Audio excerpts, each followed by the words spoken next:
नमस्कार मित्रांनो, मी सुरेश नेमकर तुमचं स्वागत करत आहे आजच्या डिस्कशनमध्ये। आज आपल्यासोबत आहे डॉक्टर राजेश मिरगे, यांचा जवळपास 30 वर्षाचा अनुभव आहे। त्यांनी इतिहासमध्ये लेखन म्हणा व्याख्यान केलेलं आहे आणि सोबतच किल्ले भटकंती हा त्यांचा आवडीचा छंद आहे। सो नमस्कार सर। आज आपण भरपूर असे पार्ट्समध्ये डिस्कशन करणार आहे आणि माझा आज महत्त्वाचा प्रश्न आहे, जसं मेजरली जे आपले ऑडियन्स आहे यंग जनरेशन आहे, ज्यांनी छावा मूवी बघितला असेल, त्याच्यामध्ये पण दाखवलं की कवी कलश छत्रपती संभाजी महाराजांना म्हणतात की महाराज तुम्ही रायगडाकडे निघा आणि आम्ही यांना सांभाळतो। तर माझा तुम्हाला प्रश्न आहे की छत्रपती संभाजी महाराजांचा अंत टाळता आला असता का? म्हणजे त्यांना म्हणा किंवा त्यांच्या साथीदारांना म्हणा, टाळता आला असता, पण त्याच्या पाठीमागची पार्श्वभूमी आपण जर लक्षात घेतली तर छत्रपती शिवाजी महाराजांचा चरित्राचा जेव्हा आपण अभ्यास करतो तेव्हा शिवाजी महाराजांनी आपल्या वेगवेगळ्या स्वराज्यांच्या लढाईमध्ये जी मुत्सद्दीपणाची रणनीती आखली होती, उदाहरणार्थ शिवाजी महाराजांचं आग्र्याहूनची सुटका असेल किंवा शिवाजी महाराजांनी आग्रा भेटीच्या वेळी दाखवलेला मुत्सद्दीपणा असेल किंवा पुरंदरचा तह झाला असेल किंवा शाहिस्तेखानाची बोटं कापणं म्हणा, या सगळ्या लढायांमध्ये महाराजांनी आपला मुत्सद्दीपणाची रणनीती आखली आणि सही सलामत महाराज परत फिरले।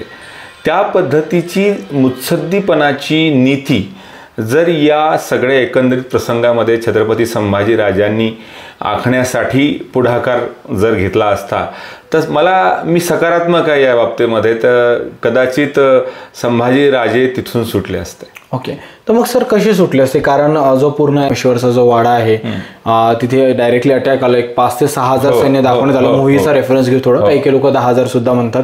तिथे एवढं मोठं सैन्य चालून आलं आणि अशा वेळेस कुठेतरी मग काय वाटा असल्या असत्या, कशा प्रकारे निघाले असते आणि मग इतिहासकाराचा काय रेफरन्स आहे? सूरजजी, मी याआधी 3 वेळा मी भेटी दिल्या आहेत संगमेश्वरला आणि संगमेश्वरची टोटली भौगोलिक जी स्थिती आहे मी ती अनुभवलेली आहे। त्यानुसार मी आपल्याशी या संदर्भामध्ये बोलू इच्छितो की महाराज जेव्हा स्वराज्यावर आलेलं मोठं संकट म्हणजे संभाजी महाराजांच्या वरती, ते म्हणजे औरंगजेबाचा पूर्ण आलेली ती सगळी त्यांची सैन्य आणि त्याचा फौजफाटा, हे स्वराज्यावरचं मोठं संकट होतं। ते संकटाशी कसा मुकाबला करावा ही रणनीती आखण्यासाठी स्वराज्यातले काही मुख्य सरदार घेऊन महाराज संगमेश्वरला आले। संगमेश्वरला महाराज तिथून आंबे घाटामधून आले आणि आंबे घाटामध्येच मधून शत्रू येऊ शकतो म्हणून 5,000 लोकांचं सैन्य त्या ठिकाणी तैनात महाराजांनी केलं आणि त्या ठिकाणी आल्यानंतर संगमेश्वरची जी भौगोलिक स्थिती आहे, तिथे 2 नद्यांचा संगम आहे, तिथे कणकेश्वराचं पांडवकालीन मंदिर आहे आणि त्याच्या अवतीभोवती सह्याद्रीच्या रांगा पसरलेल्या आहेत। अशा या ठिकाणी सुरक्षित ठिकाणी आपण आलेलो आहोत, ही मुळातच भावना संभाजी राजांच्या मनामध्ये होती। त्यामुळे ते अत्यंत निश्चिंत होते।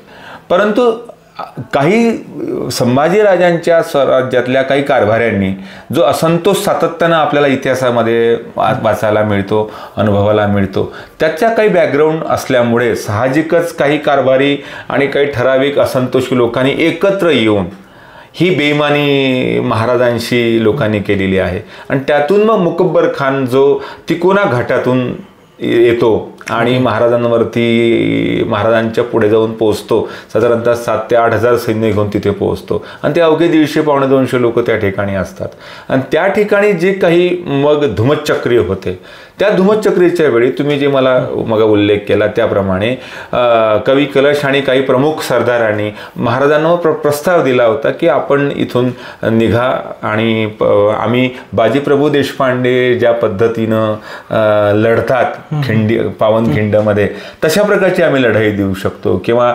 शिवानावी ज्या पद्धतीने छत्रपती शिवाजी महाराजांच्या वेळी प्रतिशिवाजी बनतो आणि महाराज विशालगडाकडे निघतात, तशा प्रकारचे काही आम्ही तरी युक्ती करू, अशा पद्धतीची भाषा या सगळ्या लोकांनी त्यावेळी केलेली होती। ओके, बरोबर आहे।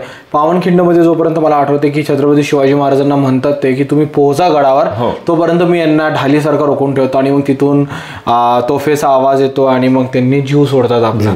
तर बरोबर आहे, तेव्हा ते एक स्ट्रॅटेजी, तेव्हा तो एक निर्णायक डिसिजन त्यांनी घेतला होता। तसंच इथे पण पॉसिबिलिटीज होत्या।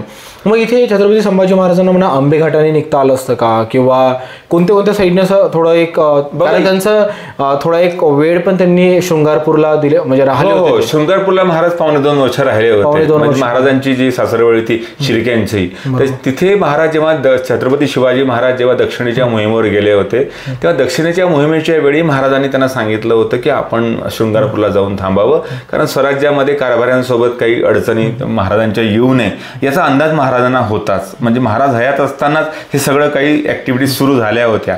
आणि त्या अर्थानं मग महाराज संभाजीराजे छत्रपती संभाजी महाराज हे शृंगारपूरला 1.5-2 वर्ष त्यांचा निवास होता. याचा अर्थ असा की छत्रपती संभाजी महाराजांना शृंगारपूर, कणकेश्वराचं मंदिर, संगमेश्वर, तो सगळा परिसर, त्यातल्या सगळ्या वाटा ज्या गुप्त वाटा असतील त्या त्यांना माहिती होत्या. आणि जेव्हा कणकेश्वराच्या मंदिराच्या परिसरामध्ये त्या नद्यांच्या संगमाच्या परिसरामध्ये मुकब्बर खानचा मुकाबला च्या सैन्याचा संभाजीराजांशी होतो, आणि ती धुमचक्री सुरू असतानाच महाराज सरतेशेवटी सरदेसाईच्या वाड्यामध्ये आश्रय घेतात, आणि तिथेच महाराजांना आणि कवी कलशांना तिथे अटक करण्यात येते. अशा या सगळ्या प्रसंगामध्ये धुमचक्रीमध्ये जर संभाजीराजांनी हा मुद्दा ॲग्रेसिव्हली जर न घेता मुत्सद्दीपणानं कदाचित इतिहास अभ्यासक किंवा संशोधकांचं असं म्हणणं आहे की तर ते स्वीकारलं असतं तर कदाचित संभाजीराजांना सगळ्या वाटा माहीतच होत्या, आणि तिथून ही मोहीम कदाचित जर यशस्वी झाली असती तर या महाराष्ट्राच्या देशाच्या इतिहासाला काही वेगळं वळण लागलं असतं. पण सुरतजी इतिहासाला काही जरतर नसतं, आणि ज्या घडलेल्या घटना आहेत त्या घटना शेवटी वास्तव त्याकडे स्वीकारावं लागतं. छत्रपती संभाजी महाराज शूर, पराक्रमी, स्वाभिमानी आणि या देशाच्या स्वराज्य विस्ताराचं आणि रक्षणाचं कार्य केलेले एक अनमोल रत्न आहे. महाराजांना जर 5 वर्ष जर आयुष्य मिळालं असतं तर या देशाचा नकाशाच कदाचित बदलला असता. राईट. आणि अजून एक असं, नियतीला काही वेगळ्या गोष्टी मान्य असतात. म्हणजे छत्रपती संभाजी महाराज असो, छत्रपती शिवाजी महाराज यांचे जे शत्रू, यांना आयुष्य खूप जास्त लाभलं होतं ॲज कम्पेअर्ड टू आपल्या महाराजांना. छत्रपती शिवाजी महाराज पण अजून कार्यकाळ जर त्यांचा जास्त असला असता तर ऑफकोर्स युद्ध म्हणजे इतिहास वेगळा असला असता, आपल्या देशाचा भूगोल पण वेगळा राहिला असता. तर जसं तुम्ही बोलले इतिहासाला जरतर नसतं, नियतीला जे मान्य असतं तेच आपल्याला मान्य करावं लागतं.